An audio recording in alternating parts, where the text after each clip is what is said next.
There's more and more people now, particularly in Australia, that are telling stories about their lives where they've never been able to get out of the rut. The financial situation just never allowed them to get ahead. They just kept scraping through like a tired marathon runner that's come in last and just didn't quite make it across the line, had to get someone to carry them across the line. That's Australia now. That's where Australia's at for many. Not all. So for those of you that aren't experiencing that, this isn't for you. This is for those that are dealing with severe hardship. They've never been able to find a way to win financially in life, no matter how hard they try. The empty chair at the table, I never won. Have you ever looked at the empty chair and realized it wasn't the chair that hurt? It was who was no longer sitting there. Loss doesn't always begin with death. Sometimes it begins when people quietly stop showing up. A cancelled visit, a forgotten birthday, a conversation that becomes shorter every year, a child too busy to call, friends who promise to catch up but never do. The greatest loneliness isn't being alone.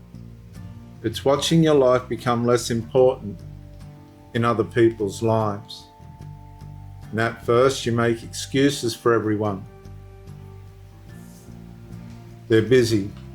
They've got their own problems. Next time will be different.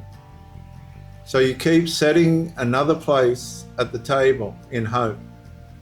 You keep hoping this Christmas will feel like the old ones. This birthday, this Father's Day, this family gathering. But every year another chair quietly stays empty. The losses appear insignificant on their own. One fewer visitor, one fewer invitation, one fewer conversation, one fewer reason to cook a large meal. And gradually the house becomes quieter. The phone rings less. The knitting becomes more popular than the people that you love. Sit there clanging knitting needles over and over, wondering why you seem to be all alone. Photographs begin reminding you of people who are still alive, yet somehow are no longer present. You stop expecting company, you buy less food, you leave the television on simply because silence has become too loud. Nobody announces the catastrophe. This is so real, isn't it? Nobody announces a catastrophe.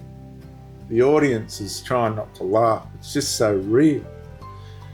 It arrives one ordinary evening when you realise you cannot remember the last time someone unexpectedly knocked on your door, simply because they wanted to see you, not because they wanted to rob you.